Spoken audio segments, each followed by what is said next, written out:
¿Qué tal? ¿Cómo están? Muy buenas noches. Les saluda Eduardo Nakayama y estamos empezando esta transmisión en vivo eh, donde vamos a hablar un poco de los antecedentes de la guerra del Chaco que enfrentó a dos pueblos hermanos, a Bolivia y a Paraguay, en los cañadones chaqueños de 1932 a 1935 y que este día 12 de junio, mañana, se celebra justamente o se conmemoran los 85 años de finalización del conflicto con la firma del protocolo de paz, firmado en Buenos Aires en ese año 1935. Quiero agradecer primeramente a la Municipalidad de Asunción, ¿verdad? Que fue la que me invitó a dar esta charla, al intendente Oscar Nenecho Rodríguez, a la Dirección de Deportes y Juventud de la Municipalidad, a Marcelo Garay, a Miguelina Sanabria, a Jorge Gamarra, por esta iniciativa. Y bueno, por supuesto, la idea de todos es conocer un poco más sobre esta guerra que, como decía, enfrentó a paraguayos y bolivianos por un tiempo. Entonces, para ayudarnos un poco en esta charla, vamos a tener un dispositivo que nos va a ayudar y bastante desde el punto de vista de la imagen, ¿verdad? Porque muchas veces dicen que una imagen vale más que 1000 palabras. Y yo lo único que les voy a pedir es que si tienen alguna duda o algo, vayan comentando sin ningún problema en el Facebook, y lo que se vaya, si tenemos alguna respuesta, por supuesto la haremos en vivo o después. Principalmente después, porque esto va a seguir una línea. Pero ahí sobre la guerra del Chaco, lógicamente tenemos ciertas ideas que nos han dicho en la escuela, pero se ha hablado muy poco, ¿verdad? Y eso tiene también una explicación desde el punto de vista historiográfico, porque debido a que tuvimos o padecimos los paraguayos del régimen de Stroessner del año 1954 al año 1989, después de aquella cruenta guerra civil de 1947 que dividió a la familia paraguaya y también a los militares, muchos de ellos héroes de la guerra del 70, perdón, de la guerra del Chaco, ¿verdad? Siguieron diferentes caminos, diferentes destinos. Algunos fueron a la Argentina, otros al Brasil, otros al Uruguay. Lo cierto y concreto es que tuvimos un tercio de la población exiliada. Entonces, sobre eso también vamos a hablar un poquitito. Pero antes de hablar, porque nosotros no vamos a hablar específicamente de la guerra del Chaco, sino principalmente de los antecedentes, de cómo se dio eso. Y para eso tenemos que recurrir a la historia, lógicamente, que nos habla de una cultura del altiplano muy diferente a la cultura paraguaya, ¿verdad? El altiplano más emparentada con la cultura andina, es decir, con Perú, con la zona alta del Ecuador, donde de alguna manera compartían también sus propias costumbres y donde había, hasta incluso desde el punto de vista étnico, ¿verdad? Mucha diferencia social, ¿verdad? Porque recordemos que allí prácticamente o se tenían a los españoles peninsulares o se tenían a los indígenas, y los indígenas en gran medida eh, eran mucho más del 80% de la población en ese entonces. Para la guerra del Chaco ya eso había disminuido bastante por la misogenización de la población boliviana, pero en el caso paraguayo, evidentemente esa cultura fue bastante diferente. La cultura paraguaya comparte muchas más raíces con la Argentina, con el Uruguay, con el sur del Brasil. Es una cultura más similar o ambientada al llano, al pastoreo, a la agricultura campesina, a la chacra, ¿verdad? Y en ese sentido, lógicamente, también podemos hablar desde un punto de vista del mestizaje, ¿verdad? Porque gran parte de la población paraguaya se había forjado desde los inicios de la colonización por parte de los españoles. Asunción se había convertido en amparo y reparo de la conquista, como dicen, y desde Asunción se fundaron se fundó la mayoría de las ciudades de entonces, por eso se la conoce también a Asunción como madre de ciudades. Y en ese tiempo se dio esa mixogenización, ese mestizaje, ¿verdad?, que hacía que la población paraguaya sea bastante homogénea, es decir, que la mayoría fuese, digamos, descendientes de españoles y de los guaraníes con quienes los españoles habían realizado una alianza militar para poder enfrentar a los guaycurúes del Chaco. Desde el punto de vista geográfico, podemos ver que Bolivia también presenta, lógicamente, una diversidad distinta, ¿verdad? Si bien tiene la zona del Amazonas, otra parte que es el llano, donde está, donde está la zona de Santa Cruz de la Sierra, y después tenemos ya el famoso altiplano. Esta estampa que vemos a la izquierda es una estampa típica de las primeras empinaciones o estribaciones de los Andes, donde en épocas de primavera y de verano, lógicamente el deshielo de la cordillera de los Andes hace que lógicamente corran los ríos, ¿verdad?, y surjan las nacientes de lo que conocemos hoy como los ríos Pilcomayo o Bermejo, que vienen de esa zona y que integran también la cuenca del río de la Plata. En la parte derecha vemos un mapa típico de aquella época, hablamos de principios del siglo XX, cuando ya lógicamente el Paraguay había perdido parte de su territorio con la Argentina y con el Brasil después de la cruenta guerra de la Triple Alianza, y de esa manera lo que se reivindicaba era lo que se conocía como región occidental o Chaco, ¿verdad? Y como región occidental se tenía todo ese,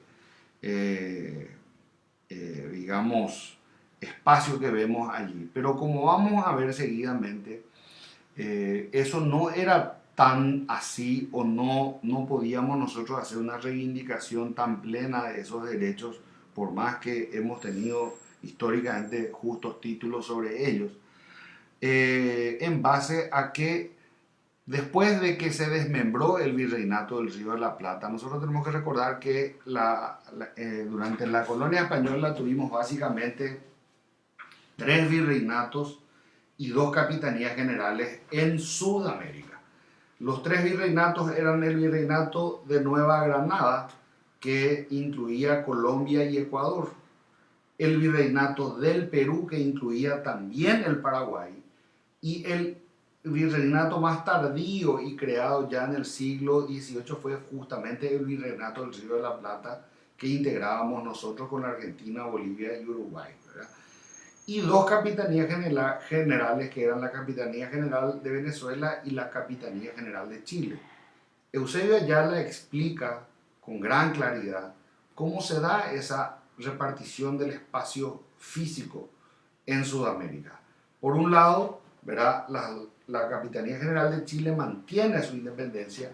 Por otro lado, la Capitanía General de Venezuela se une a lo que se pasa a llamar la Gran Colombia, y en su división es que se generan los 3 principales países, Venezuela, Colombia y Ecuador, y ese es el motivo por el cual estos países tienen el mismo color de bandera, ¿verdad? Se tiene después el virreinato del Perú, que mantiene prácticamente el mismo espacio, y el virreinato del Río de la Plata, que sería el más desmembrado o el más dividido.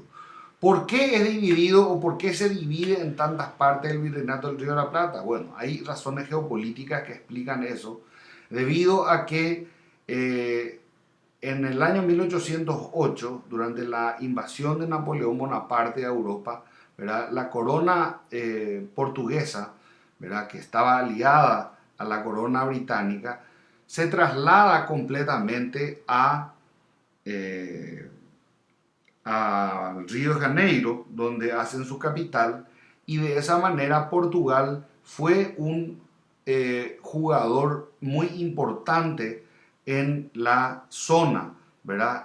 Porque promovió de alguna manera la división del virreinato del Río de la Plata, que era su principal enemigo, y al mismo tiempo, desde el punto de vista geopolítico, creaba un importante contrafuerte que impidiese tener frontera común con la Argentina.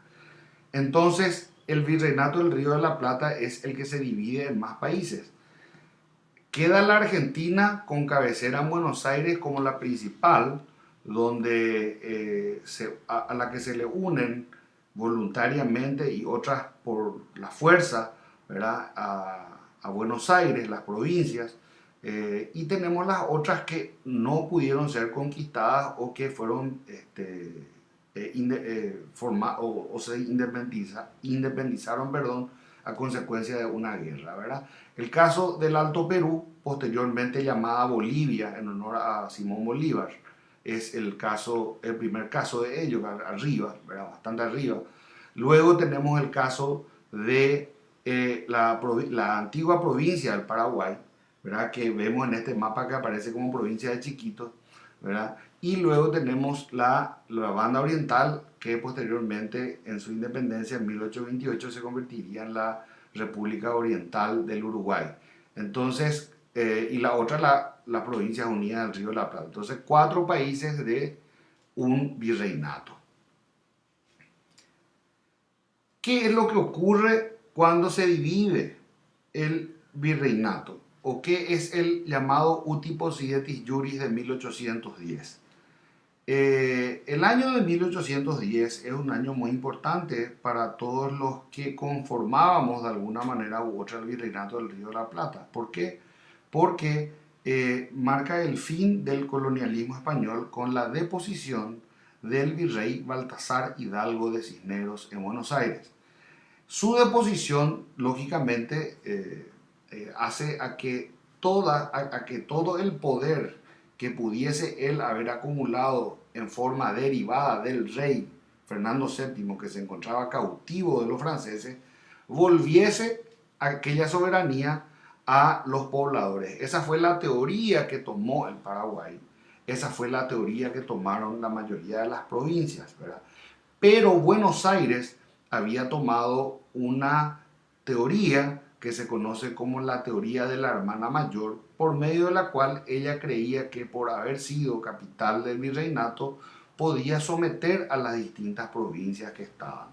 Entonces es por ese motivo que intentó someter al Paraguay en las acciones bélicas llevadas adelante por el general Manuel Belgrano en su invasión que inició en diciembre de 1810 por Itapúa, por la zona del Campichuelo, actual municipio de Cambiretá, y que se darían los enfrentamientos finales en Paraguarí y en Tacuarí. Entonces, lógicamente, luego de la expulsión de Belgrano, en realidad llegaron a buenos términos, ya se tornaba inminente el proceso de independencia de la República del Paraguay. Pero, ¿qué pasa? Una cosa es declararse independiente y otra cosa es obtener el reconocimiento internacional. En términos de un matrimonio, podríamos decir que compartir una relación de concubinato se puede entender como una relación de matrimonio de hecho, pero que no tiene los papeles para convertirse en matrimonio. Entonces dice la ley que pasado X años eso se convierte como si fuese un matrimonio, ¿verdad? En el caso de la posesión de la tierra existe una figura parecida en el derecho civil que se conoce como usucapión, que es cuando uno ocupa pacíficamente durante un determinado tiempo o durante un periodo determinado de tiempo, sin ser molestado por otra persona, pues se puede hacer dueño de esa propiedad de forma legítima si recurre a la justicia y solicita por usucapión que se le otorgue el título. Bueno, algo así es lo que pasó con el Paraguay, porque el Paraguay había declarado unilateralmente su independencia, pero no había sido reconocido por nadie, ¿verdad? Ni siquiera por la Argentina, ¿verdad? Entonces, ese reconocimiento va a empezar recién en la época de don Carlos Antonio López, quien luego de integrar el proconsulado con Mariano Roque Alonso, ¿verdad?, se torna el primer presidente de la República del Paraguay y funda el famoso periódico El Paraguayo Independiente, que tenía por misión que se conozca y se reconozca la independencia paraguaya, ¿verdad? En ese tiempo todavía existían varias disputas territoriales porque según el Uti Possidetis Juris, cada país decía ser dueño de tal parte del territorio, ¿verdad? Si bien la provincia del Paraguay tenía bastante clara cuáles eran sus límites, había lógicamente una duda también en relación a los otros países de hasta dónde era lo mío y a partir de dónde lo del otro, ¿verdad? Entonces, a ver si me dicen que se escucha, ¿se escucha bien? ¿Se escucha bien? Bueno, ahí por unos problemitas técnicos, entonces estamos ensayando. ¿Se escucha bien? Bueno, perfecto. Bueno, aquí vemos una imagen donde se muestra a, a uno de los tantos exploradores europeos que llegaron por medio de la Argentina a explorar el río Bermejo, que ellos creían era la divisoria entre, entre la provincia unida, el río de la Plata y la provincia del Paraguay. Incluso ellos querían más. Vamos a ver algunos mapas del siglo XIX, tanto de Bolivia como de Paraguay, ¿verdad? Aquí vemos este mapa boliviano, donde, para que ustedes se hagan una idea, eh, esto pasa aproximadamente por el paralelo 22, que es más o menos el río Apa, para tener una idea, ¿verdad? O sea, desde el río Apa para arriba, los bolivianos creían que o sostenían que era totalmente de ellos. Aquí vemos otro mapa similar cuando eso Bolivia tenía todavía salida al mar, recordando que Bolivia perdió su litoral marítimo después de la Guerra del Pacífico. Otro mapa donde el Paraguay aparece sin el Chaco, el Paraguay aparece solamente como región oriental, y la línea del paralelo 22 es la que divide Bolivia con las provincias unidas del Río de la Plata. Otro mapa ya de fines del siglo XIX de Bolivia, donde ellos reivindican todo el Chaco, como ustedes pueden ver. Otro mapa también que utiliza el paralelo 22 como divisoria. Ellos hacían hincapié en la famosa reducción de San Ignacio de Zamucos, que como ustedes pueden ver en este mapa se halla levemente al oeste del fuerte Borbón, que posteriormente en la época de Francia fue rebautizado como Fuerte Olimpo. Aquí vemos otra imagen donde se refuerza la idea de que la divisoria entre el Paraguay y Bolivia tenía que ser el paralelo 22. Y vemos incluso la ciudad de Concepción, ¿verdad? Y un poco más arriba ya estaba la divisoria entre Bolivia y Paraguay. En otros mapas incluso el Paraguay, como les había dicho, aparecía solamente como región oriental. Aquí vemos otros mapas donde Paraguay aparece solo como región oriental. Este mapa es un mapa muy interesante que quiero compartir con ustedes porque me costó mucho encontrar, ¿verdad? En un viaje que hicimos a Bolivia justamente hace varios años ya con el amigo Pepe Martínez Peláez, el profesor Casal y otros tantos amigos, ¿verdad? De la Asociación Cultural Manduaraná, que quiero resaltar, ¿verdad? Que también está apoyando esta charla porque lógicamente la Asociación Cultural Manduaraná siempre ha apoyado este tipo de eventos y a veces uno por inconscientemente se olvida de hacer todos los agradecimientos, ¿verdad? Me concentré mucho en los agradecimientos oficiales y me olvidé de hacer los agradecimientos especiales a la Asociación Cultural Manduaraná, ¿verdad? Y entre el Foro de Memoria de la Guerra del Chaco y parte del Grupo Manduaraná fuimos hasta la zona de Villamontes y recuerdo que todo el camino a Villamontes con el amigo José Luis Martínez Peláez, un gran especialista sobre la Guerra del Chaco, decíamos, ¿dónde estará el famoso mapa de López donde dice cuáles eran los límites del Paraguay? Bueno, finalmente encontré este mapa en la Biblioteca Nacional de Francia, en París, ¿verdad? Y el mapa, según el mapa del del mariscal, el Chaco tenía que ser más chico de lo que es hoy, ¿verdad? Se van a sorprender ustedes, pero al que no me cree que lo que le estoy diciendo, les muestro que dice claramente aquí, esta carta ha sido trazada según las noticias comunicadas por su excelencia, don Francisco Solano López, enviado el ministro plenipotenciario de la República del Paraguay, redactada por el señor Cortenberg, secretario general de la Sociedad Geográfica de Francia, en el año 1854.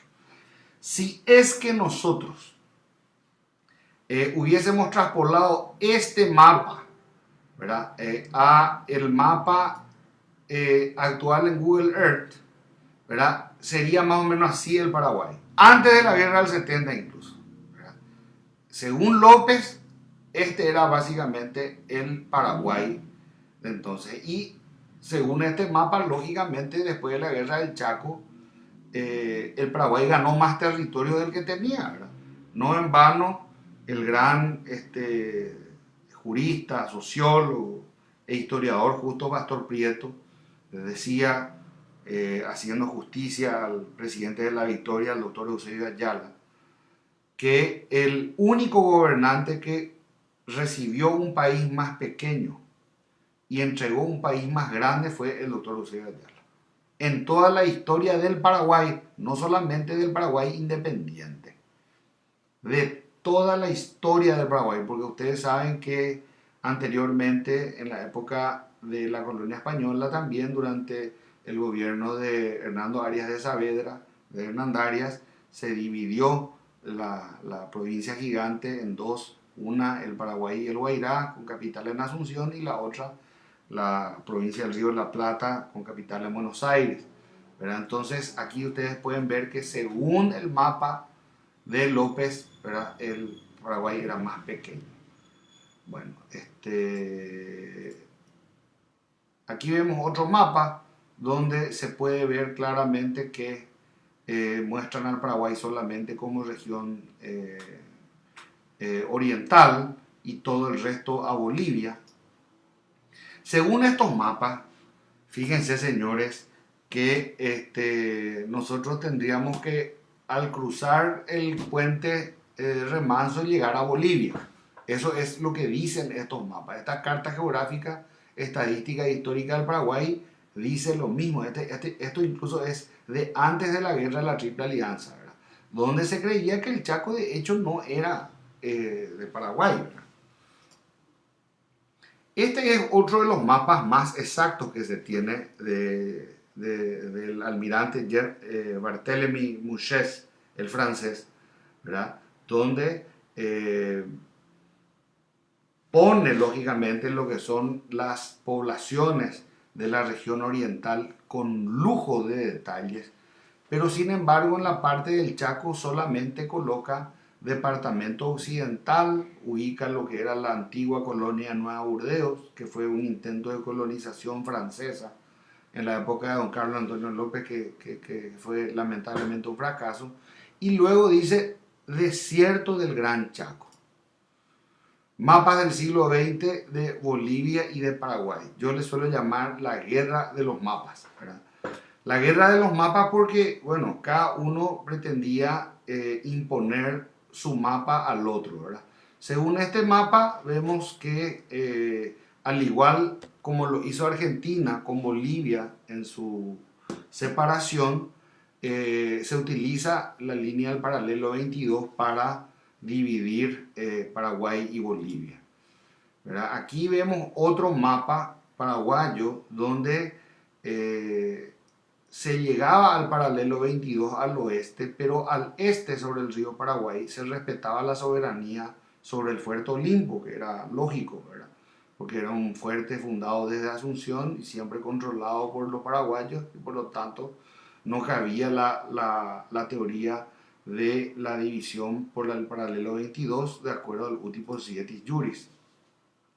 Este es uno de los mapas más, digamos, pretenciosos del Paraguay, ¿verdad? Donde decía que el Paraguay era o se extendía hasta esa zona. Realmente, salvo las primeras conquistas que se hicieron en la época colonial, ya en el Paraguay independiente prácticamente no se hizo ninguna exploración en ese lugar, no había ninguna ciudad o poblado permanente, ni de paraguayos ni de bolivianos, hay que aclararlo, en toda esta zona desértica del Gran Chaco, salvo los puestos y puertos que se habían fundado a lo largo del río Paraguay, ¿verdad? A través de las concesiones territoriales. Aquí vemos otro mapa de Bolivia donde directamente coloca todo el Chaco como boliviano. Y este mapa que es, digamos, el más chocante de todos, ¿verdad? A mí me chocó mucho como paraguayo ver este mapa cuando estaba empezando a hacer las investigaciones y dije, pero a la pucha, ¿estábamos tan equivocados? O en realidad lo que había era una disputa territorial tremenda que se había iniciado ya en el año 1852 cuando el Paraguay y la Confederación Argentina, cuando la Confederación Argentina reconoce la independencia paraguaya se firma un tratado de límites, de amistad y límites, se marca el río Bermejo como límite entre el Paraguay y la Confederación Argentina. Y ante ese mapa, el representante boliviano en Buenos Aires, Benavente, realiza una protesta formal que se conoce como la protesta Benavente. Entonces, luego de esa protesta ya queda como antecedente de que Bolivia no admitía de ninguna manera que el Chaco se pudiesen dividir Argentina y Paraguay. Por su cuenta, sin tener, digamos, el beneplácito de Bolivia, ¿verdad? Y es un reclamo hasta justo, porque si nosotros hablamos de que el río Paraná es un río internacional, no sería justo que el Brasil utilizase exclusivamente para él, como de hecho lo usa prácticamente en Itaipú, ¿verdad? Pero hablamos en la teoría. Pero imagínense ustedes que al Brasil se le ocurriese hacer un desvío del río Paraná antes de que entre al territorio paraguayo y lleve hacia el territorio brasileño. Eso es imposible, ¿verdad? Sería causarle una guerra, porque no solamente nos dejaría a nosotros sin agua, sino le dejaría también a los argentinos sin agua y hasta parte del Uruguay, ¿verdad? Entonces, obviamente hay que tener todos esos temas también en cuenta, ¿verdad? Este mapa, sin embargo, refleja con bastante fidelidad lo que realmente ocurría, ¿verdad? Bolivia realmente se concentraba en la zona verde. Ahí estaba la mayor parte de su población y de sus industrias y todo. El Paraguay realmente se concentra hasta hoy día, el 97% de la población paraguaya en la región oriental. Y todo el territorio marrón que vemos aquí, que aquí dice claramente y pinta en otro color, dice territorio en litigio, porque efectivamente estaba en litigio el territorio. Se crearon varios intentos por resolver la cuestión por por la vía diplomática en los siglos XIX y XX que infelizmente fueron infructuosos. Pero yo quiero que ustedes partan de la siguiente base para comprender mejor esta situación. Al lado izquierdo de la pantalla ustedes ven la máxima pretensión boliviana que está en color marrón, ¿verdad? Marrón o naranja. Y del lado derecho tenemos la máxima pretensión paraguaya que está en color blanco. En ambos casos está marcado en negro la frontera final, ¿verdad? Lo que nos demuestra que lógicamente el gran ganador de la disputa total, ya con este mapa podemos deducir que fue el Paraguay, ¿verdad? Porque el Paraguay se quedó con más de las 3/4 partes del Chaco, ¿verdad? Yo diría 4/5 del Chaco se quedó el Paraguay, ¿verdad? La primera o el primer intento por resolver el problema se dio en el año 1979, apenas 9 años después de terminada la guerra del 70, y fue a través del famoso tratado de Cút-Quijarro o Quijarro de Cút. Las repúblicas del Paraguay y Bolivia declaraban que convenían amigablemente en fijar sus límites divisorios sin discutir títulos ni antecedentes. Eso es importante, porque decían, si vamos a entrar en la discusión histórica, acá no vamos a terminar nunca. Vamos a tratar de ser pragmáticos y sin discutir vamos a decir que la República del Paraguay se divide de Bolivia por el paralelo que parte de la desembocadura del río Apa hasta encontrar el río Pilcomayo. En consecuencia, el Paraguay renuncia a favor de Bolivia el derecho del territorio comprendido entre el mencionado paralelo y la Bahía Negra, y Bolivia reconoce como perteneciente al Paraguay la parte sur hasta el brazo principal del Pilcomayo. Básicamente, el Tratado de Cút-Quijarro de 1879 era así. O sea, yo le pregunto a ustedes y ustedes hacen la pregunta. Si nosotros hubiésemos firmado este tratado de Cút-Quijarro, si se hubiese ratificado, porque algunas veces, o sea, la mayoría de las veces fueron los mismos bolivianos los que no ratificaban el tratado, nosotros nos hubiésemos quedado con la mitad del Chaco actual. Exactamente con la mitad. Ahí está la imagen que es evidente. Luego, el segundo intento se da con un gran conocedor de los derechos del Chaco y que había peleado ya en los Estados Unidos para el laudo Hayes, ¿verdad? Me refiero al doctor Benjamín Aceval, ¿verdad? Quien fue posteriormente un gran integrante y representante del Partido Colorado, ¿verdad? Y se firmó con Isaac Tamayo. Según este tratado Aceval Tamayo, la sección para Paraguay tenía por límite el río Paraguay por el este hasta tocar aguas arriba al paralelo de la desembocadura del río Apa, el cual sería el límite por el norte hasta encontrar el meridiano 6040 de Greenwich, el 63 oeste de París, y siguiendo hacia el sur por este tocar el brazo principal del río Pilcomayo. ¿Cómo eso se traduce en imagen? Esto.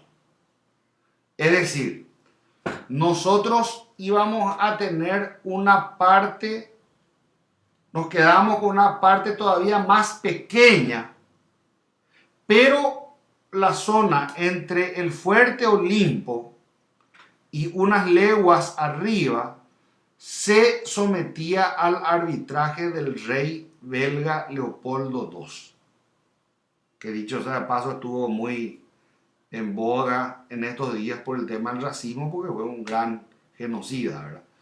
Pero el tratado Tamayo-Aceval de 1887 dividía de esta forma el Chaco.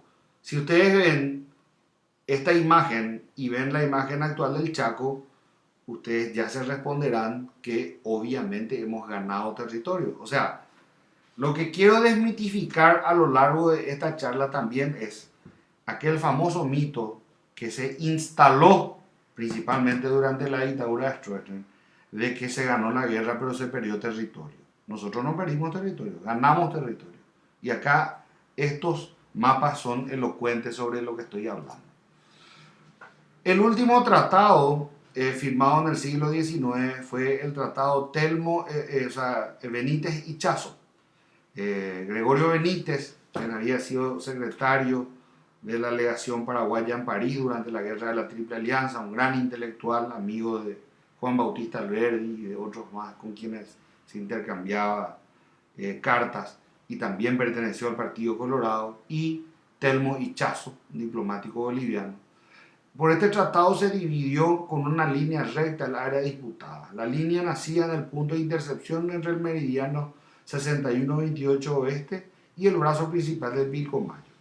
A mí me gusta siempre pasar a la imagen porque es más elocuente, ¿verdad? Entonces, ¿qué es lo que hacíamos? Como no queríamos ceder Fuerte Olimpo o Fuerte Borbón, decíamos, no, vamos a ir un poco más arriba del paralelo 22 para que el Fuerte Olimpo quede dentro del territorio paraguayo, y a ustedes le vamos a ceder un poco más al sur, ¿verdad? Ahí donde dice 7, más o menos, para que ustedes puedan tener una idea de dónde tenía que pasar la línea del paralelo 22 si es que se firmaba de acuerdo a los tratados anteriores. Ahora, yo quiero ser bastante ecuánime en esto porque le estoy hablando hoy en carácter de historiador y por lo tanto no puedo guiarme por ninguna tendencia ideológica, ni política, ni de color, ¿verdad? Mucho menos partidaria, ¿verdad? En este caso, ¿verdad? En este tiempo ya se habían fundado los dos partidos políticos tradicionales, el Partido Colorado y el Partido Liberal, en 1887 ambos. Primero el Partido Liberal en julio bajo el nombre de Centro Democrático, y luego en septiembre la réplica colorada con Bernardino Caballero a la cabeza. Cuando se firmaban estos tratados, ¿verdad? Los liberales atacaban a los colorados de entreguistas, ¿verdad? Porque decían que se estaba entregando el Chaco. Pero a decir verdad, hay que ser sinceros de que el Paraguay en ese momento no estaba todavía preparado para un enfrentamiento bélico, ¿verdad? Ni económicamente, ni mucho menos desde el punto de vista de los armamentos, ¿verdad? Porque ustedes saben que armar un ejército significa la inversión de mucho dinero, y demográficamente, lógicamente, todavía no nos habíamos recuperado totalmente de la devastadora guerra de la Triple Alianza. Si bien hacia 1885 más o menos se había vuelto a la normalidad, se había vuelto a los mismos números del periodo antes de la guerra de la Triple Alianza, no todos ellos estaban en edad militar, eran todavía chiquitos, había una población infantil muy grande. Ustedes saben que en el Paraguay fue endémico el tema de, hasta hoy día, ¿verdad?, de la paternidad irresponsable, de las madres solteras, y en este tiempo también de mucha inmigración extranjera que tenían muchos hijos, ¿verdad? Entonces, en este momento todavía no se podía pensar. Entonces, hablar de un arreglo como el propuesto por Gregorio Benítez, quien demostró su patriotismo en varias ocasiones, y no voy a decir lo contrario porque no sea mi signo político, no era una mala idea, ¿verdad? O sea, nosotros tenemos que decir que tenemos que agradecer que finalmente no se ratificó el tratado, pero si se ratificaba en ese momento, en esas condiciones, no era una mala idea. Vino la revolución de 1904, que justamente cambió el signo político del gobierno, ¿verdad? Terminó con la hegemonía colorada que se había iniciado ya prácticamente antes de la fundación del partido, con el vareirismo, caballerismo en 1878, ¿verdad? Y que termina en 1904 con la revolución de los liberales, ¿verdad? Esta revolución siguió, digamos, a otras revoluciones anteriores, como la de 1902, que había puesto al coronel Ezcurra en la presidencia, todavía colorado, y la de 1904, que había puesto a Juan Bautista Gaona como presidente. Pero de 1904 a 1912, el Paraguay vive un periodo de mucho conflicto interno, de mucha confusión interna, debido a que en las disputas internas entre los dos principales sectores del Partido Liberal, los cívicos y los radicales, ¿verdad? Otorgaban mucha inestabilidad, y dependiendo de la situación, las dos facciones principales del Partido Colorado, que estaban divididas también entre caballeristas y egusquicistas, eran funcionales dependiendo de la situación a un bando o a otro bando, ¿verdad? Es lo mismo que lo que ocurre hoy entre el cartismo y el abdismo, el efrainismo y el llanismo, por hacer una comparación meramente analógica, ¿verdad? Para tener una idea. Entonces, dependiendo de la situación, algunos iban aquí y allá. La revolución de 1904, que es la que vimos hace un momento en el slide anterior, no se hubiese podido producir primero si no se unieran las dos facciones principales del Partido Liberal, que fueron los cívicos y los radicales, que de hecho se unieron en un único partido en 1905, en mayo, llamado Partido Liberal Unido o PLU, ¿verdad? Y con el apoyo del sector egusquicista. El sector de Juan Bautista Egusquiza apoyó, ¿verdad? A la revolución de los liberales. El hijo del general Patricio Escobar, el luego general Patricio Alejandrino Escobar, no solamente cambió de bando o de partido de su padre, sino que fue un importante referente del Partido Liberal hasta su muerte. Incluso fue miembro del directorio del Partido Liberal, Patricio Alejandrino Garay. O sea, los cambios de partido en aquel entonces estaban a la orden del día. Y esas tumultuosas primeras décadas, también en 1905 se derroca a Juan Bautista Gaona, sube Cecilio Báez, y en 1908 los radicales derrocan, después de la violenta revolución radical, a el sector cívico, ¿verdad? Es decir, Benigno Ferreira fue uno de los primeros que armó realmente, él era cívico, ¿verdad? Él fue uno de los primeros que armó el ejército paraguayo y le preparó para un eventual conflicto bélico con Bolivia, ¿verdad? De igual manera, según recuerda Pastor Jiménez en su discurso El miedo de escribir la historia, dice, no es recordado por casi nadie, ¿verdad? Y los perdedores, que en este caso fueron los cívicos y los colorados, fueron confinados terriblemente al Fortín Galpón. O sea que en ese sentido no hubo muy poco de liberalismo o muy poco de democracia en ese encarcelamiento, confinamiento y remisión al Fortín Galpón. El primer tratado firmado ya en la época liberal es el Tratado Soler-Pinilla, que sería el que estaría vigente al momento del estallido del conflicto, ¿verdad? Este tratado dividió con una línea recta el área disputada. La línea nace en la intersección del meridiano 61-28 oeste y el brazo principal del Pico Mayo. Desde este punto, bueno, les voy a mostrar el mapa porque va a ser más fácil, ¿verdad? Bueno, este mapa era mucho más conveniente para el Paraguay, ¿verdad? Lo único que, digamos, no nos dejaba tan convencidos de este mapa era que la Bahía Negra quedaba fuera. Quedaba para los bolivianos bajo el nombre de Puerto Pacheco. Pero, sin lugar a dudas, era el mejor de los tratados que se había conseguido hasta ese momento. ¿Por qué se consiguió este tratado? Porque los bolivianos también ya sabían que nosotros estábamos mejor armados. Y entre sus principales disposiciones dice que se va a someter la cuestión, o sea, la parte rosada que ustedes ven en pantalla, se va a someter al fallo arbitral del presidente de la República Argentina, el doctor Figueroa Alcorta. La zona a someterse queda comprendida, bueno, dice el territorio, y dice que en caso de que una de las partes contratantes no ratificase el ajuste, se entenderá como prorrogado el statu quo, el cual será fielmente observado bajo la garantía del gobierno argentino. O sea, decía, lo que está en naranja es boliviano, lo que está en blanco es paraguayo, y lo que está en rosado vamos a dejarle al presidente de Argentina que diga de quién va a ser o hasta dónde va a ser de cada país. Si no llegamos a un acuerdo o alguno de los países no ratifica ese tratado, por lo menos vamos a respetar esa zona rosada y ninguno de los dos vamos a invadir ese lugar. Pero teníamos un clima político tremendo en este momento que no ayudaba para nada al Paraguay, ¿verdad?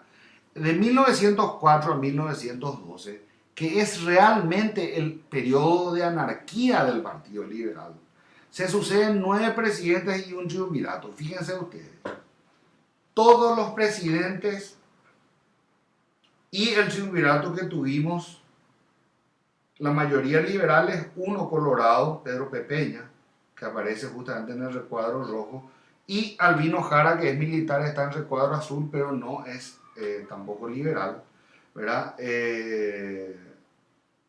Pero una sucesión tremenda de presidentes que trajo una inestabilidad política peligrosa para el momento, y vamos a ver después por qué.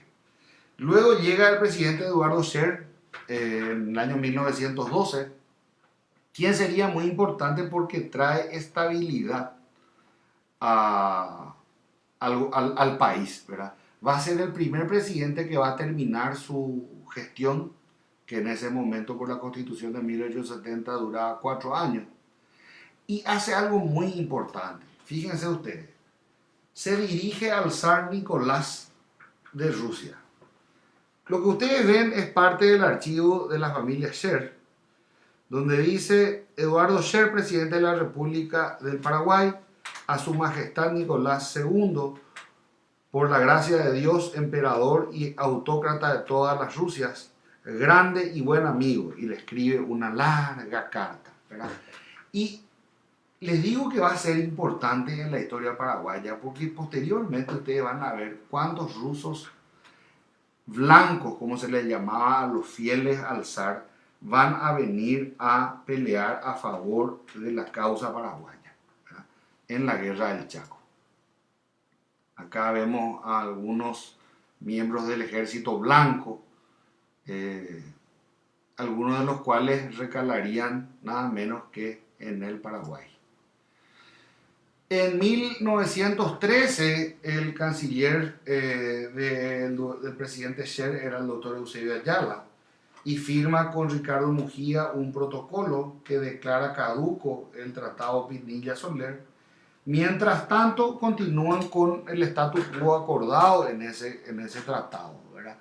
Y posteriormente, y eso también hay que resaltar, que en esa época se daba mucha importancia a la capacidad de las personas, independientemente del color, porque todos saben que el doctor Fulgencio R. Moreno era de extracción colorada y sin embargo ocupaba un importante cargo público, diplomático, y le tocó hacer sus ajustes con el doctor Mujía, ¿verdad?, que prorrogó la vigencia del statu quo acordado en 1907 hasta el 28 de julio de 1916, ¿verdad? Y de no existir un acuerdo, la idea era nuevamente someter la cuestión a arbitraje. Acá quiero mostrar una imagen poco común hoy en día porque no tenemos ya tren. Ahora vi que iban a rehabilitar una parte, pero lamentablemente no como en aquella época, ¿verdad? El tren que partía desde Asunción y que había llegado hasta la Villa Rica se extendió hacia 1910 hasta la Villa de la Encarnación. Eso hizo que la segunda ciudad más importante del país, que hasta entonces había sido primero Villarrica y después la Villa Real de la Concepción, pasara a ser la Villa de la Encarnación. O sea, Encarnación pasa a ser importante gracias a la vía férrea, ¿verdad?, que unía Asunción con Encarnación y vía ferry con Buenos Aires. O sea, estaban entroncados por la vía del tren hasta Buenos Aires. Y como ustedes pueden ver, esta foto, aunque ustedes no lo crean, es una foto de Asunción de la estación central de trenes en Asunción, ¿verdad? Este era más o menos el movimiento que se tenía un día normal en la estación de trenes. ¿Por qué muestro esta foto? Porque según el doctor Eusebio Ayala, una de las claves para que el Paraguay pudiese ganar la guerra del Chaco fue que fue más eficiente que Bolivia a la hora de poner en el frente de batalla bastimentos, vituallas y sobre todo agua, ¿verdad? Y lógicamente combatientes. En ese sentido, la vía férrea que unía Encarnación a Asunción concentraba prácticamente el 75% de la población. ¿Qué significaba eso? Que en menos de 24 horas el 75% de la población en edad de reclutamiento podía estar en Asunción.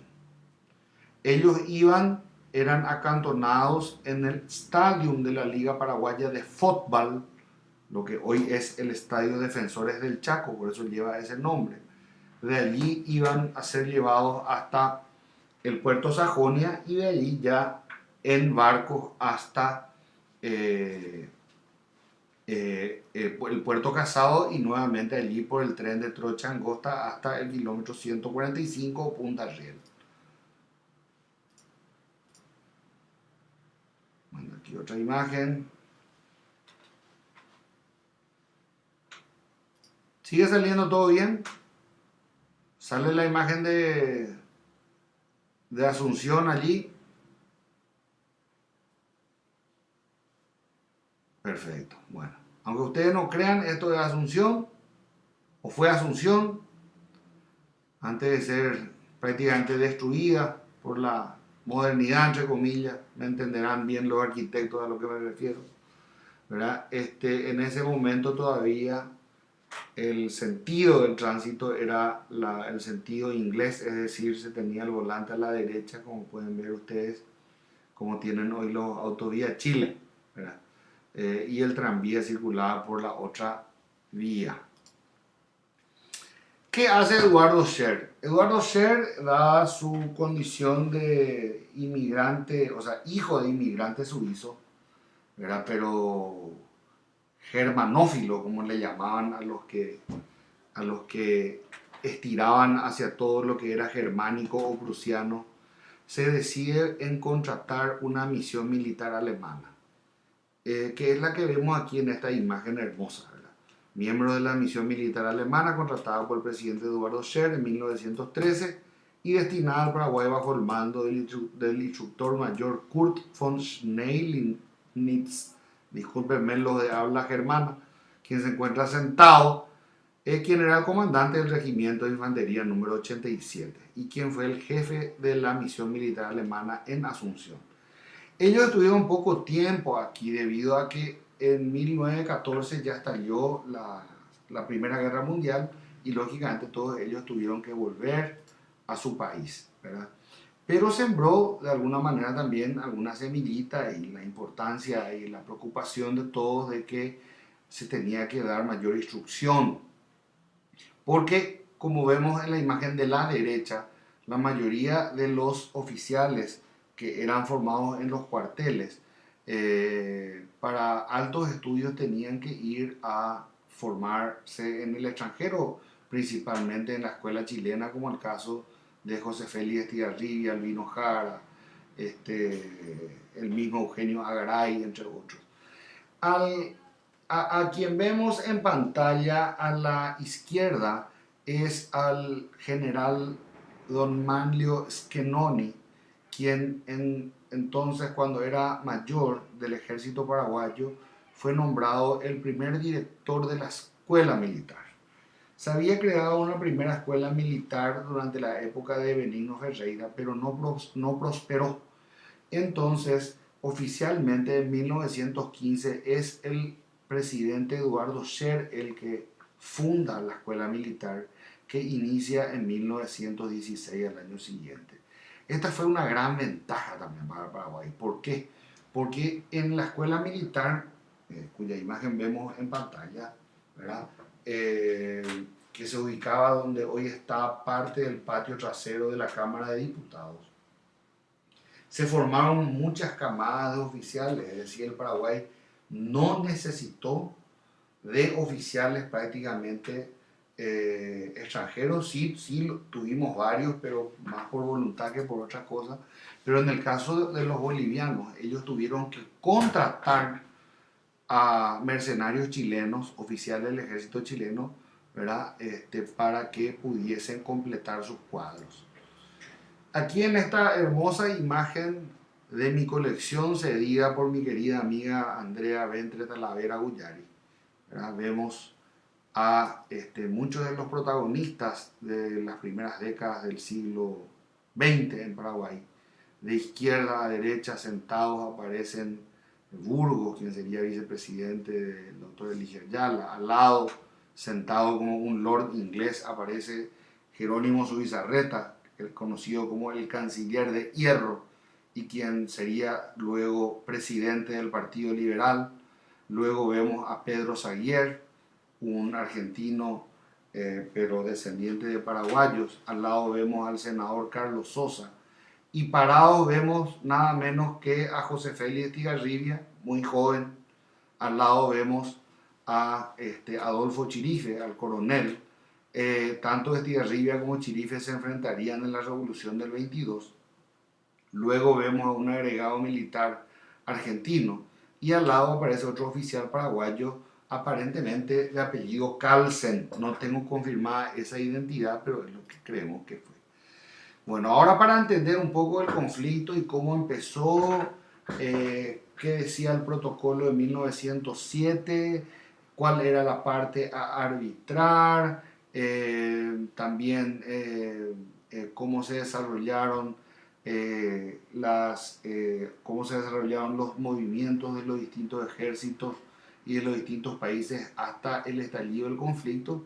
Les quiero mostrar, bueno, el primer mapa que nos aparece, donde aparece la zona blanca que supuestamente era indubitablemente paraguaya, la verde que ya recordamos era casi indubitablemente boliviana, y la rosada que era el statu quo que no podíamos romper, ¿verdad? Entonces, ni los bolivianos ni los paraguayos podíamos entrar en ese territorio según decía la interpretación que teníamos nosotros.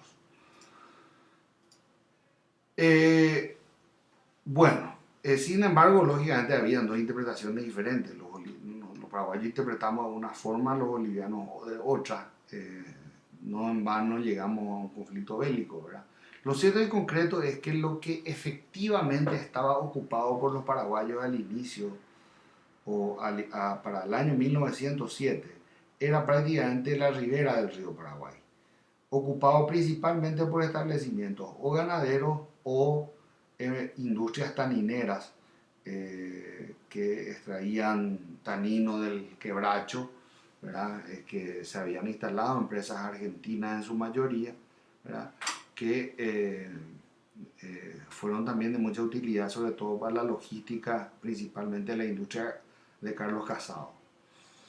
Bueno, recordemos que en 1877 el presidente de los Estados Unidos, Rutherford Beecher Hayes, había fallado a favor del Paraguay en el conflicto con la Argentina, que luego de la guerra de la Triple Alianza pretendía quedarse con todo el Chaco hasta la Bahía Negra. Este fallo también fue protestado por los bolivianos, porque nuevamente dicen, están cenando y no me están invitando a la cena, ¿verdad? Eso no es correcto. Yo también tengo que tener intervención en esto. Sin embargo, el laudo fue solamente entre la Argentina y el Paraguay y fue favorable al Paraguay, como vemos en imagen. Bueno, voy a ir pasando un poco rápido de manera que podamos entender esta primera fase de 1905 a 1923. Pero una fase larga. Yo quiero darle los créditos de esta imagen a mi amigo José Luis Martínez Peláez, que que se encargó de realizar, ¿verdad? La mayor parte de esta presentación a partir de aquí principalmente, ¿verdad? Caracterizada por la asunción del presidente boliviano coronel Ismael Montes, que inaugura esta fase. Con él Bolivia vuelve la mirada hacia el este. ¿Por qué? Porque una vez terminados los pleitos con Chile por el Pacífico y con el Brasil, ellos buscan inevitablemente una salida al Atlántico por el río Paraguay. El doctor Cecilio Báez participó como negociador paraguayo en las conferencias de Buenos Aires, pero su mandato fue de solo un año, 1905-1906, luego ya sería Benigno Ferreira. ¿Qué pasa en 1905? Se funda en el río Pilcomayo en honor al presidente Montes la ciudad de Villamontes. Y los bolivianos también fundan dos fortines, que son los fortines Huachala y Vallivian. Fíjense ustedes lo interesante de este gráfico, ¿verdad? Los bolivianos fundan Villamontes ahí en la puntita, digamos, del paralelo 21. Era una zona donde uno podía todavía discutir si estaba o no, en qué lugar se podía estar, ¿verdad? Y funda los fortines Huachala y Vallivian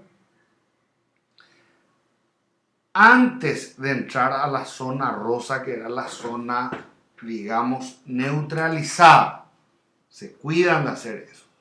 Pero evidentemente ya había un intento de penetración al sur, aparte del intento de la llegada del camino de Santa Cruz hasta Puerto Suárez, que ya habían culminado y que está en verde arriba de la pantalla. Hasta este tiempo teníamos dos fortines bolivianos y ninguno paraguayo. ¿Qué ocurre en 1905? Desde mucho antes de este año, existían varios puertos que embarcaban productos naturales, como dijimos, el tanino, etcétera, etcétera. Y con la ley de la venta de las tierras públicas se establecen los primeros ganaderos paraguayos también, ¿verdad? Se instalan establecimientos pecuarios. Bueno, y aquí vemos básicamente la distribución de las tierras en el Chaco, ¿verdad? Pero la ocupación efectiva seguía siendo esta, que vemos aquí en pantalla en rojo.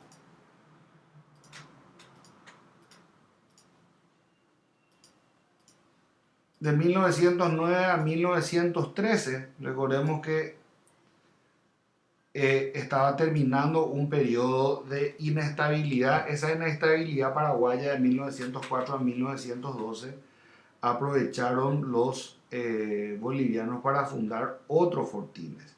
Fortín Linares, Magariño, Esteros, Fortín Buenos Aires y Fortín Tres Pozos.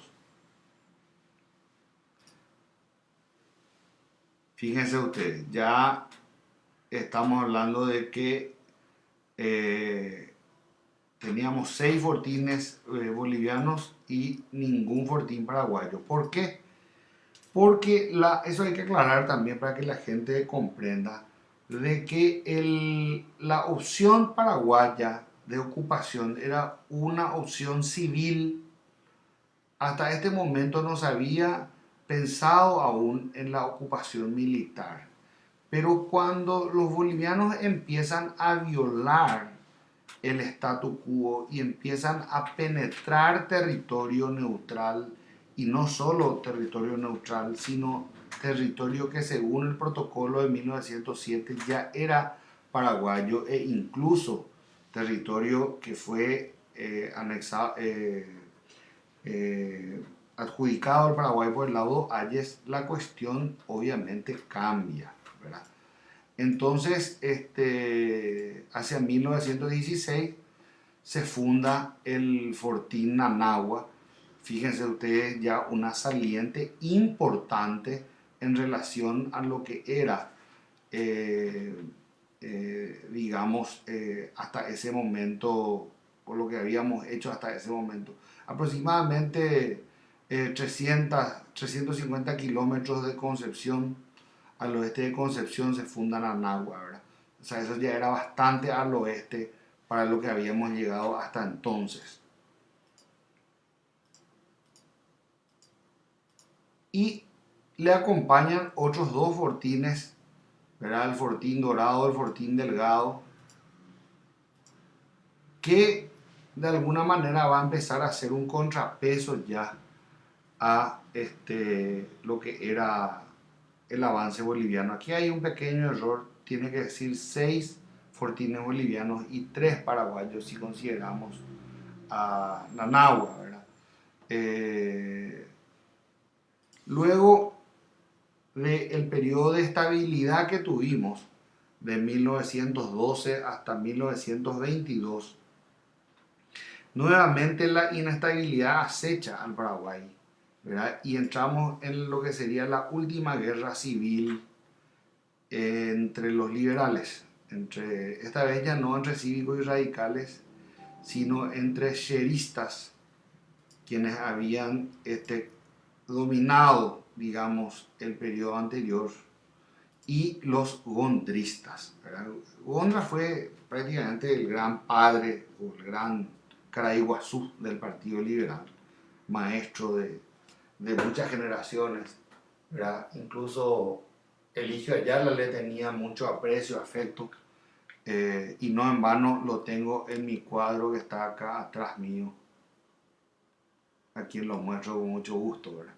Bueno, el doctor, don Manuel Gondra, él no llegó a recibirse, entró en la Facultad de Derecho, pero no llegó a recibirse, ¿verdad? Era un gran erudito, sin embargo, ¿verdad? Y llegó a conformar un gabinete de lujo, ¿verdad?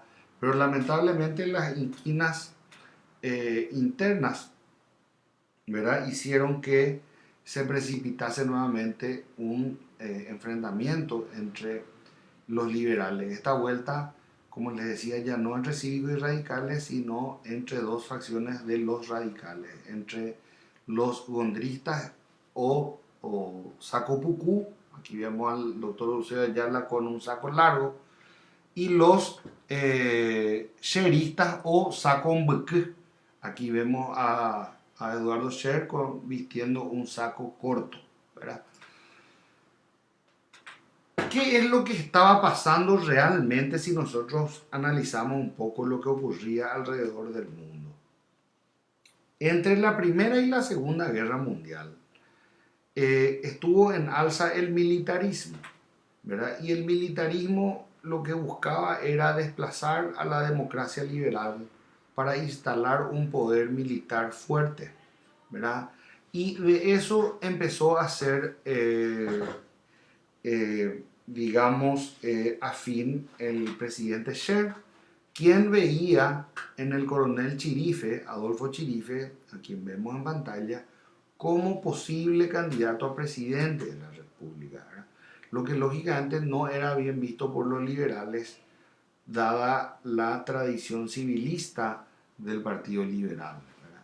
A raíz de eso, entonces, ocurre que Scher, quien tenía sus tentáculos en el Parlamento como senador, ¿verdad? Recurre o se alía a una facción del Partido Colorado y consigue que se sancione una ley para que obligue al presidente provisional, que en ese entonces era el doctor Eusebio Ayala, a llamar a elecciones. Y el presidente Ayala veta la ley.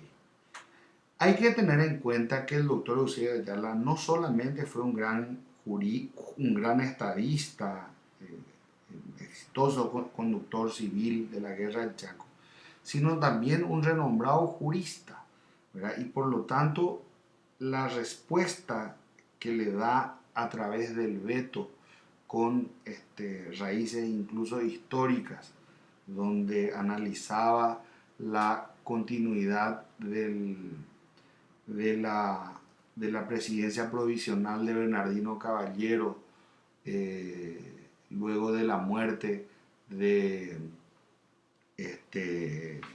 Cándido Vareiro, ya que Bernardino Caballero no había sido electo como vicepresidente, sino había sido designado por el Parlamento en idéntica situación que Eusebio Ayala. Entonces Eusebio Ayala hace unos alegatos que son brillantes, que recomiendo a todo aquel que guste de historia o de leyes a leer en algún momento, porque realmente es una maravilla de la ciencia jurídica. Durante la Revolución del 22, lamentablemente tuvimos un freno de mano, ¿verdad? Porque eso significó un enfrentamiento fratricida entre paraguayos, ¿verdad? Pero que prácticamente culmina en la derrota de los revolucionarios en Caipuente, actual Coronel Bogado y Tapúa. Después de la derrota de Caipuente ya se dieron pocas escaramuzas. Finalmente fallece el coronel Chirife hacia la zona de Irún, ¿verdad? Algunos dicen que fue en la zona de Itanara, ¿verdad? Pero otros dicen que fue en la zona de Irún, ¿verdad? No hay una coincidencia plena sobre su lugar exacto de deceso, pero en esa parte, Itaquirí, perdón, no fue Itanara. Itanara es de donde era nuestro machetero de la muerte, el machetero de la muerte era de allí, no es que murió allí Chirife. Bueno, estamos entonces entrando en la segunda fase, que tiene o encuentra al presidente boliviano Juan Bautista Saavedra, quien se muestra más activo que los presidentes anteriores, y su gobierno se caracteriza por una firme vocación de ocupar el Chaco, siempre siguiendo la idea del avance por el Pilcomayo que había planteado Santiago Vaca Guzmán en 1888. O sea, él sigue lo que se había planteado como objetivo militar Santiago Vaca Guzmán en 1888. Pero encuentra a un formidable rival que fue el doctor Eligio Ayala. Los puestos militares sobre el Pilcomayo, Fortín Dorado y Fortín Delgado vuelven a ser ocupados por tropas paraguayas que la habían abandonado en el 22 por causa de la revolución, ¿verdad? Y Eligio Ayala cambia o le imprime una actitud diferente, ¿verdad? Incluso también apelando a la importación de talento, ¿verdad? En este caso vemos en imagen al general ruso Iván Belayev, ¿verdad? Quien sería fundamental también su ayuda, sobre todo para encontrar agua en el Chaco, ¿verdad? El general Iván Belayev, después de la guerra del Chaco, se dedicó a la antropología y al contacto con las tribus indígenas, quien lo consideraban un señor muy sabio y lo adoraban, ¿verdad? Pero Iván Belayev fue traído por Eligio Ayala y Eligio Ayala montó una oficina de reclutamiento en París. Imagínense ustedes, se publicaba una revista en francés, en París, que estaba dirigida para los inmigrantes que quisieran venir a Paraguay, pero especialmente a los rusos. Y muchos técnicos e ingenieros rusos, que fueron los que formarían la Facultad de Ingeniería, FIUNA, de la Universidad Nacional de Asunción, se deben a los ingenieros rusos que vinieron en la época del doctor Eligio Ayala y posteriormente, ¿verdad? Bueno, entonces, para 1923 más o menos la situación estaba así. Fíjense que, sin embargo, y a pesar de nuestra guerra civil, no estaba mal nuestra situación. Teníamos esa saliente en Anagua. Si bien los bolivianos habían completado su camino de Santa Cruz a Puerto Suárez, eso era territorio de ellos. Nosotros no teníamos por qué meternos en eso, ¿verdad? Lo que era preocupante era la penetración que venían haciendo desde Villamonte, siguiendo el cauce del Pilcomayo. ¿Por qué seguían el cauce del Pilcomayo? Porque tener agua en el Chaco era fundamental, ¿verdad? Entonces,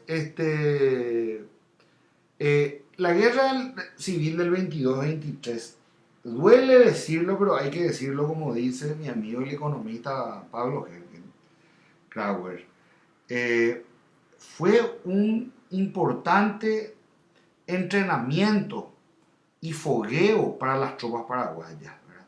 Porque no solamente desde el punto de vista estratégico, sino desde el punto de vista táctico, ¿verdad? Estrategias como la famosa del corralito, que le atribuyen a Astigarribia, lógicamente ya como consecuencia de estas acciones, ¿verdad? Lógico, después de Astigarribia va también a perfeccionarse en Saint-Cyr, en Francia, ¿verdad? Pero fíjense ustedes los bolivianos cómo se muestran bastante agresivos en este periodo, ¿verdad? Con el objetivo de incursionar sobre Puerto Pacheco, que ellos le llamaban Puerto Pacheco a Bahía Negra, fundan una serie de fortines, vemos al norte Roboré, Rabelos, Vitriones, ¿verdad? Y al sur Chañar, Tinfunqué, Saavedra, Muñoz, ¿verdad? Y en total, fíjense, 14 fortines bolivianos contra, ahí tiene que decir 3, les recuerdo, fortines paraguayos. Pero hay que hacer una salvedad aquí también. Esto no significaba de ninguna manera indefensión. Aquí lo que se tenían eran dos modelos diferentes de ocupación del Chaco, ¿verdad? La apuesta boliviana fue una apuesta militar, fue una apuesta de fundación de fortines. La apuesta inicial paraguaya fue una apuesta civil de poblaciones civiles, como vamos a ver, ¿verdad? De todas maneras, la respuesta paraguaya tampoco se hace esperar, ¿verdad? Se fundan los fortines Patria, Galpón, Orihuela, Salazar, ¿verdad? Los bolivianos habían fundado Orqueta, ¿verdad? Y aquí tenemos para este año 1924 15 fortines bolivianos y 6 fortines paraguayos. En este tiempo, 1925, tenemos que mencionar la fundación de una misión evangélica inglesa, ¿verdad? Que se instala en la zona de Saavedra, ¿verdad? De Nanagua, perdón.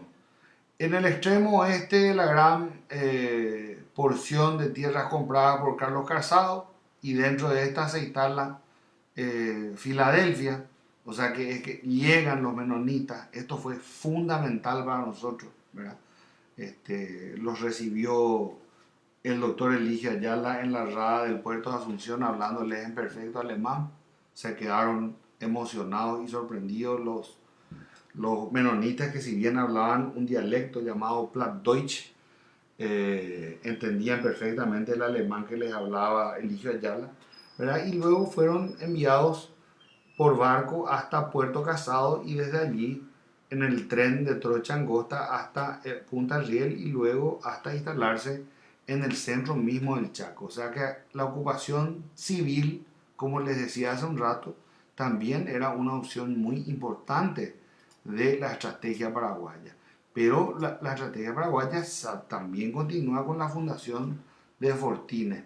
Otra cosa que quiero mencionar aquí, y que me parece muy importante, porque también levanta otra falacia que se instaló durante mucho tiempo, es sobre el tema de la reivindicación de los nombres de los guerreros de la guerra del 70 y del mismo Mariscal López, ¿verdad? Recuerden que estamos hablando plena época del doctor Eligio Ayala, ¿verdad? Antes de la guerra del Chaco incluso, y la mayoría de los fortines paraguayos toman el nombre y los regimientos, etcétera, etcétera, de excombatientes de la guerra del 70 o de victorias, de batallas o de escaramuzas o de combates atribuidos al ejército paraguayo, en este caso al general Elizardo Aquino. ¿verdad? Luego, en 1927, se funda el Fortín Caballero en honor al general Bernardino Caballero, época liberal. Se funda el Fortín Salto Palmar, se funda el Fortín Toledo, se funda el Fortín General Díaz, se funda en 1927 el Fortín Cerro Corá, se funda el Fortín Carayá, se funda el Fortín Coronel Martínez. En 1927 también se funda el Fortín Isla Poí, que sería el centro de comando del teniente coronel José Félix Estigarribia, porque empezaría con ese rango, nuestro héroe del Chaco. Los bolivianos, por su parte, fundan los fortines Aliguatá, Arce, Cuatro Vientos. Así se va conformando más o menos la trama para el año 1927, donde se produce también la muerte o el asesinato al leve del teniente Adolfo Rojas Silva, quien era el comandante del Fortín Anagua y que casi llevó al estallido tempranero del conflicto, de un conflicto, ¿verdad? Hay que decir que en ese tiempo se hizo una gran manifestación en Asunción exigiéndole al gobierno del doctor Eligio Ayala que se inicie la guerra, ¿verdad? O sea, que el Paraguay responda inmediatamente y fuertemente a esto. Pero el doctor Eligio Ayala, con mucha inteligencia y sapiencia, supo calmar los ánimos y explicarles a la gente que el Paraguay aún no había recibido las partidas importantes de armamento que estaban encomendando y que por lo tanto sería una imprudencia muy grande iniciar la guerra en ese momento, porque por la posición en la que estaban los bolivianos en ese momento y la debilidad de defensa que tenían los fortines paraguayos al norte de Asunción, llegar a Asunción a los bolivianos le podría ser mucho más fácil de lo que uno podría creer. Mantenerse mucho tiempo no creo, pero llegar podría ser peligroso. Bueno, aquí vemos ya cómo la penetración de los bolivianos se da no solamente en el sentido de la zona neutral, como habíamos dicho, sino también bien hacia el centro del Chaco, al corazón mismo del Chaco, ¿verdad? Esa línea recta que se traza allí es para poder graficar justamente eso. Pero en materia de fortines, los paraguayos ya nos dimos cuenta para este entonces de que conversando nomás no íbamos a llegar a ningún lugar con Bolivia. De hecho, se llevan a cabo varias conferencias de paz, como la llevada a cabo en Buenos Aires. Tenemos que recordar que Buenos Aires en ese entonces era un país del primer mundo, ¿verdad? Y quería hacer un contrapeso a los Estados Unidos. Por su parte, Brasil también, el gigante sudamericano, quería tener su peso geopolítico en la región. Y Chile, quien constantemente también tenía sus roces con Argentina, habían firmado el famoso pacto ABC, Argentina, Brasil y Chile, a los efectos de hacerle un contrapeso a los Estados Unidos, ¿verdad? Es por eso que en todo este tiempo, cuando se habla de negociaciones de paz, constantemente aparece Buenos Aires a la cabeza o el gobierno argentino y también en otras ocasiones el chileno o el brasileño. En 1928 se funda el Fortín Vanguardia, por los bolivianos, los paraguayos fundan el Fortín Mariscal López, el Fortín Valois Rivarola, el Fortín Corrales, en 1928 el Fortín Boquerón, en 1928 también el Fortín Gondra, quien ya había fallecido, el Fortín General Genes y el Fortín José Falcón, que no está en donde hoy es Puerto Falcón, eso para aclarar. El puesto San Maclay, Fortín Casanillo, Rojas Silva. Fíjense ustedes que empezamos a rodearlos a los bolivianos, ¿verdad? Para fines del gobierno de Eligio Ayala e inicios del gobierno de Guyari, prácticamente se lo tenía rodeado a los bolivianos. Ahora, y la superioridad de Fortines se hizo notable ya para este entonces, ¿verdad? Para 1928 había 28 fortines, 26 fortines paraguayos versus 19 fortines bolivianos. Ahora, aquí ocurre, no quiero ser grosero, pero la palabra que más me viene a la mente en este momento es: acá se cometió un yapi. ¿Por qué? Porque no había ninguna necesidad de atacar el Fortín Vanguardia. Y sin embargo, se atacó sin una orden oficial el Fortín Vanguardia de los bolivianos. Vamos a ver en qué derivó ese que le llamamos yapi.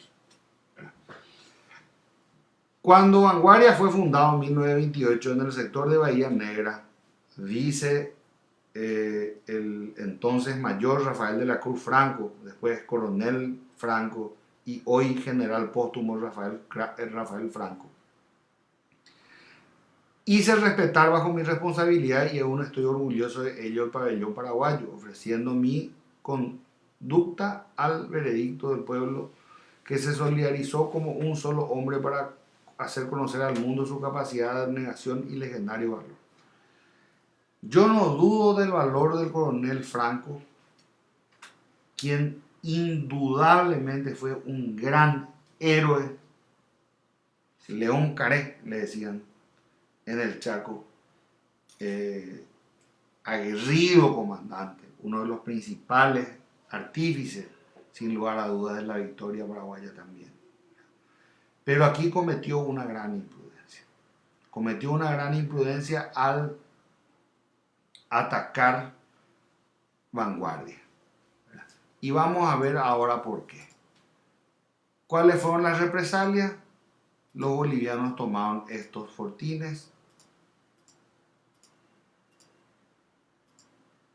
y para 1929 se llevó adelante una conversación de paz, ¿verdad? Y atiendan la cantidad de fortines que siguieron fundando los bolivianos. Si bien los paraguayos seguimos fundando, ¿verdad?, Pozo Azul y Capitán Figari, los bolivianos trataron de alcanzarnos y casi nos alcanzaron. 28 fortines paraguayos versus 25. Ya la cuestión se iba equilibrando mucho más. Cuando sube, bueno, aquí vamos a hablar un poco de la misión militar francesa. En 1925 el presidente Ayala, Eligio, contrató una misión militar francesa que estuvo encabezada por el prestigioso coronel Joseph Coulet, quien organizó la aviación militar paraguaya. Eso no es poca cosa. En esta imagen, que vamos a ver después, oficiales paraguayos del arma de artillería posan con el teniente coronel Raúl Langlois, consejero de la artillería de la misión militar francesa, segunda batería del grupo de artillería de montaña número 1 del ejército paraguayo en Asunción, año 1929, ya durante el gobierno de José P. Guyari. Langlois fue el más entusiasta defensor del uso del mortero Stokes Brand de 81 milímetros, que fue encomendado por el presidente Guyari, pese a la resistencia que encontró entre sus principales asesores. Este mortero prestó valiosísimo servicio al Paraguay en la guerra del Chaco. Si bien la misión francesa actuó de 1926 a 1930, Langlois permaneció en el país por mucho tiempo más. Esta es la imagen. Otra foto de la misión militar francesa en Paraguay. Vamos a la tercera fase. Bueno, asume el presidente boliviano Salamanca, quien inaugura la última fase de la ocupación boliviana antes de la guerra. Un plan de penetración militar le es presentado por su jefe de Estado Mayor General, el general Filiberto Osorio, el que supone el paso final para la ocupación total del Chaco Paraguay, lo que nosotros consideramos el Chaco Paraguay. En Paraguay es presidente José Patricio Guyari, a quien, como se dice vulgarmente, le tocó bailar con la más fea, pues no pudiendo revelar los planes de adquisición de armamento que eran confidenciales y ante el impetuoso avance boliviano es muy resistido socialmente e inculpado de desatención del Chaco, lo que derivó en la protesta estudiantil del triste desenlace que ustedes saben del 23 de octubre de 1931. Esa protesta se hizo de exprofeso, se hizo de forma aleve, se hizo de forma organizada por políticos para crear problemas y para derrocarlo a José Patricio Guyari, porque la protesta real se hizo el 22 de octubre. La protesta estudiantil fue el 22 de octubre. El 23 de octubre no se tuvo protesta estudiantil, se tuvo una protesta política con muchos infiltrados y que derivó lamentablemente en lo que conocemos, ¿verdad? En la muerte de muchos estudiantes, de una docena de ellos, ¿verdad? De manos de los guardias de la presidencia, ¿verdad? A raíz de ello, el presidente José Patricio Guyari fue sometido a juicio político, donde fue finalmente absuelto luego de las declaraciones que fueron tomadas. Yo les recomiendo leer el juicio político a José P. Guyari, que está en Portal Guaraní, cualquiera puede leer, acceso gratuito. Es muy importante porque los testimonios son de gente de protagonistas del momento, ¿verdad? Incluso de algunos oficiales rusos como Serebriakov, que eran expertos en armas y que explican que no se utilizó la metralleta que estaba apostada en el techo, pero ese no es nuestro tema hoy. Yo les cuento nomás para que ustedes sepan y que puedan ver e investigar un poco más. En 1928, de hecho, había integrado el Consejo de Defensa Nacional, ¿verdad? Y como habíamos dicho, el incidente de Vanguardia derivó en una conferencia de paz en Washington que lamentablemente no, derivó en la culpabilidad del Paraguay y se le hizo al Paraguay indemnizar a Bolivia por ese ataque. Bueno, estábamos hablando de que le acusaban a José Patricio Guyari de indefensión. Yo le pregunto a ustedes si este mega cañón que ven en pantalla les parece a ustedes indefenso. A mí me parece un cañón de alta generación, de última generación, de hecho construido y acoplado a los cañoneros Paraguay y Humaitá en los astilleros Odero Terni de Génova en Italia. Quien aparece en pantalla es el capitán José Alfredo Bozano Baglietto, cuyo nombre hemos propuesto para que sea el nombre del puente que una Asunción con Chacoí, por los grandes servicios prestados a la República.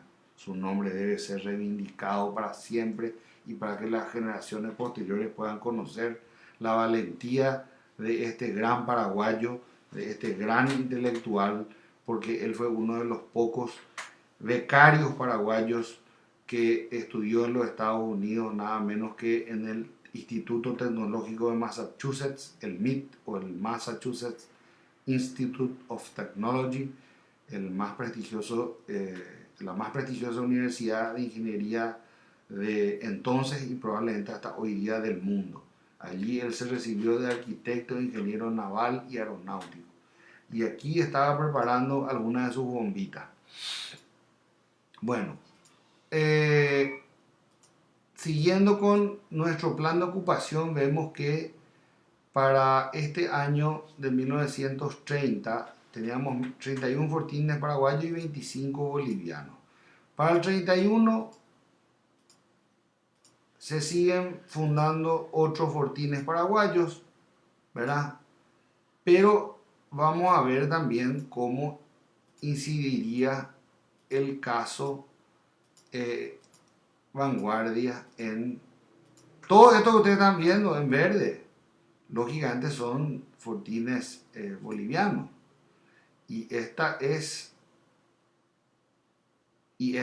la respuesta que dan los bolivianos a el ataque del Fortín Vanguardia. Fíjense ustedes, prácticamente ocupado toda la zona que teníamos en blanco. Fíjense, ocupada por los bolivianos. Ya era prácticamente inminente el choque. Fíjense ustedes, estamos hablando de 1932. ¿Verdad? Evidentemente ya era cuestión de tiempo para que se llegara al choque, ¿verdad? 41 fortines bolivianos, 31 fortines paraguayos. Siguen los bolivianos, ¿no? No se cansaron los bolivianos de fundar sus fortines, de fortalecerse. Elevan a 46 sus fortines versus 31 fortines paraguayos. Y allí donde apareció la bombita es el fortín Carlos Antonio López, que es lo que va a dar el estallido a la guerra del Chaco, ¿verdad? Antes se había descubierto la laguna Pitiantuta en este lugar blanco que vemos en medio, ¿verdad? Y a raíz de eso es que se llega al caso del inicio de la guerra del Chaco, ¿verdad? 46 fortines bolivianos, 31 paraguayos. Entonces, una pregunta que tenemos que hacernos obligatoriamente. ¿Estaba el Paraguay indefenso en 1928 y no se había hecho nada para detener el avance boliviano? Obviamente, la respuesta es que no. La segunda pregunta, ¿verdad? Porque acá el gráfico es elocuente, ¿verdad? Hasta 1928 nosotros le teníamos prácticamente acorralado a los bolivianos. Si es que esa saliente que ustedes ven allí en círculo negro se llegaba hasta el Pilcomayo, se le cortaba la línea de suministro y todas esas guarniciones que estaban al sur tenían que rendirse por falta de comunicación y de alimento y sobre todo de agua. Para ese entonces teníamos una superioridad absoluta de fortines en relación a los bolivianos. La segunda pregunta, ¿incidió el caso Vanguardia en el avance boliviano? Pero por supuesto que incidió. Aquí vemos la diferencia entre 1928 y 1932. Es elocuente la diferencia entre una situación y la otra, ¿verdad? Los fortines bolivianos pasaron de 19 a 46. ¿Cómo accionó el Paraguay después del incidente de Vanguardia? Esa es otra pregunta importante. Bueno, ya vimos que los bolivianos accionan en 3 zonas principalmente, ¿verdad? Pero los paraguayos también se le plantan en esas 3 zonas. O sea que estábamos bien preparados ya, sobre todo después de que los cañoneros Paraguay y Humaitá arribaron en mayo de 1931, lo que ocasionó toda una fiesta, una celebración, perdón, en el puerto de Asunción. Pero aquí vemos a comandantes de uno de los cañoneros. Ahí vemos ya colocados los cañones que le había mostrado hace rato. La famosa bombita que le dije, bueno, ahí ya está la bombita colocada. Y aquí vemos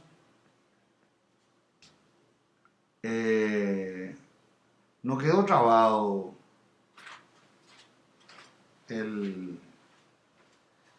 porque yo estoy pasando muchas imágenes y sin embargo veo que se quedó acá. Y se está retrasando luego por el tema de internet. Se retrasa porque llegan retrasados. Sí, pero me parece que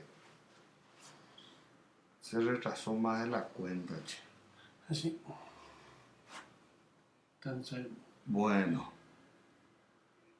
Pero digamos que allí a vos te llega bien, está ahí. con la explicación te está llegando en el momento. Sí. Bueno, perfecto, está bien. Pero este estaba mal. Tiene que estar verde. Bueno, hazla avisar, por favor, que se desconecte la gente si está conectado, por favor. Bueno, disculpen un pequeño problema técnico estamos teniendo que ya vamos a solucionar en unos segundos, ¿verdad? Porque estamos con mala señal, ¿verdad? Bueno, aquí vemos la imagen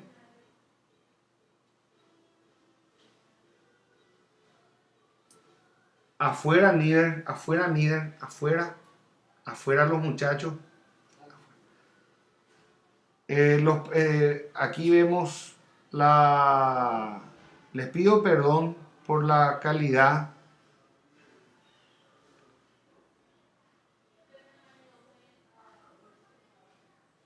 Porque estamos registrando mal la calidad, pero aparentemente no es. Aparentemente es la zona o es el proveedor de internet que me dice que tengo mala calidad. pero voy a seguir avanzando. Ahora veo que ya la imagen que tienen es la misma.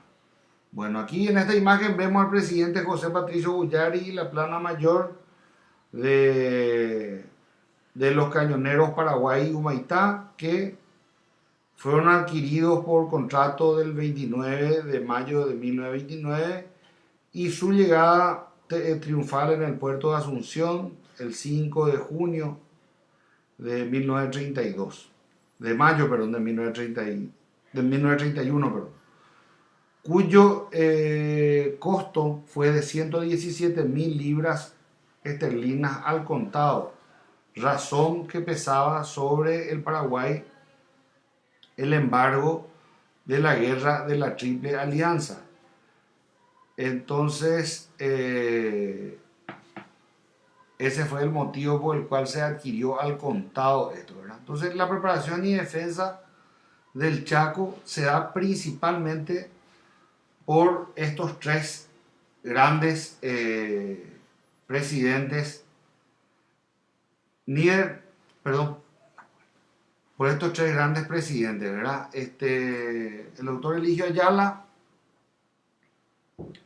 quien fue presidente de 1923 hasta 1928, su sucesor, el doctor José Patricio Guyari, de 1928 a 1932, con un pequeño intervalo cuando asumió su vicepresidente, ¿verdad?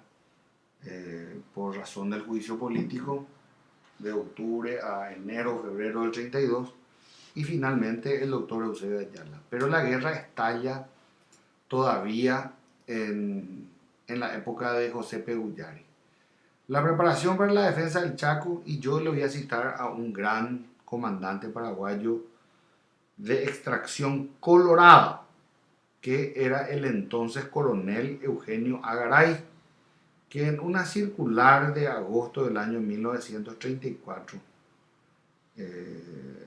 da una arenga a sus soldados diciendo: invito a todos los hombres de la 8ª división a robustecer todos los hombres, a robustecer su confianza en la acción del pueblo y gobierno, que está mereciendo la calificación de gobierno de la defensa nacional, que ya se le da y que con el que seguramente pasará a la historia.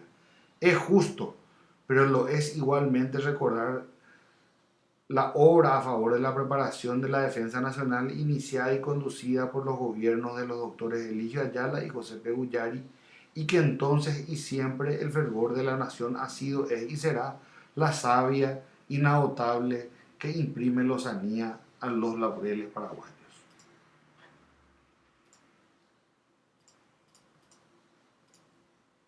Bueno, entonces ya como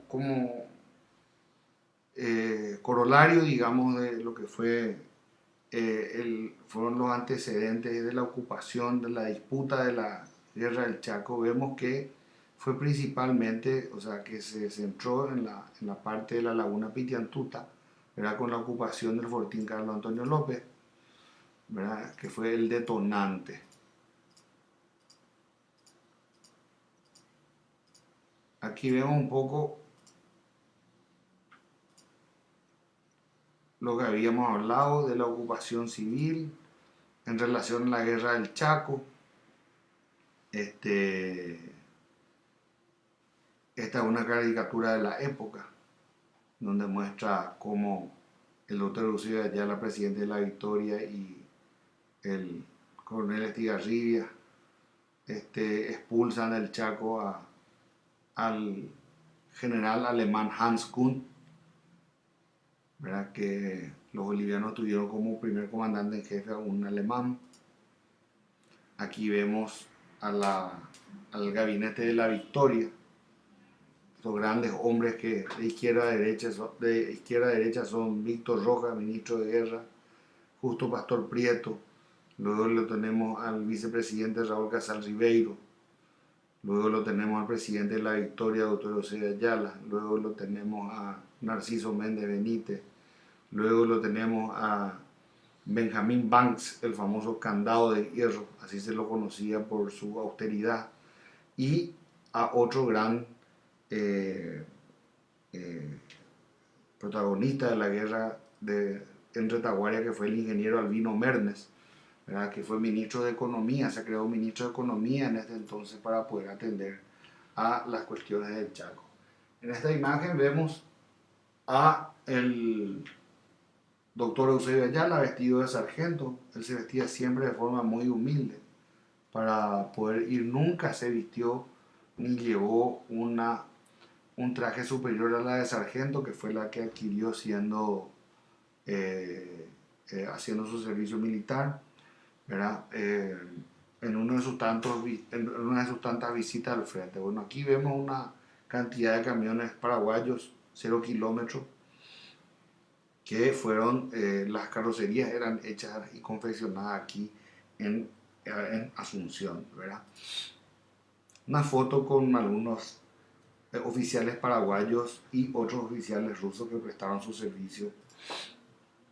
Aquí vemos algunas placas de estos oficiales rusos en, eh, en el cementerio de ellos. Una gran algarabía de toda la población después de la batalla de Boquerón, la victoria del 29 de septiembre de 1932, y la importancia de la línea logística, como habíamos hablado hace rato, ¿verdad? Aquí vemos a otro gran artífice de la victoria del Chaco. Me refiero a